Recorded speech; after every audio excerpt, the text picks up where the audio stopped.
cryptocurrencies, I would look more like the internet world. So let's say you decided back in 1997, all these cool companies were coming up, Internet Explorer and blah, blah, blah.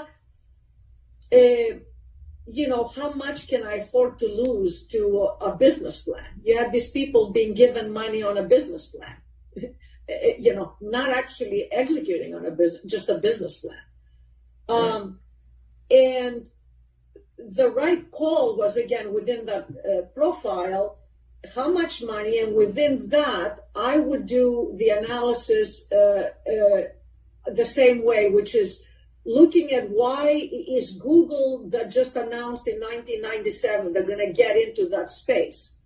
And I would look at, again, the industry risk. Within that industry risk, what are the people chomping at the bit at the Internet Explorer or whatever So for me right now, is Ripple is the clear winner. Maybe this dollar standard that replaced the gold standard now slowly start to dissipate as the U.S. starts to look at the dollar as being a weapon. Now this is and I can imagine in the next 5 years, instead of us doing sterling against the dollar or sterling against yen and doing these kinds of transactions, we'll do sterling versus Ripple. And the reason being, dollar right now is a 2-day settlement. With something like Ripple, you could do settlement in seconds. And I think that there's a future there where the guy that's trading spot FX today will be trading spot FX against Ripple in the future, in the next 2 or 3 years.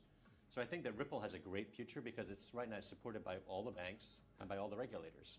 And it has an elastic monetary base, right?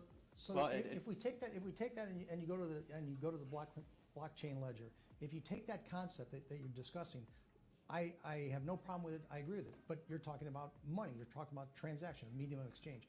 There has to be something behind it, and that's where I'm going to pull this conversation back to gold. There has to be some sort of reserve asset. The problem with fiat currencies right now is that they can... It's so cold outside. I'm alone.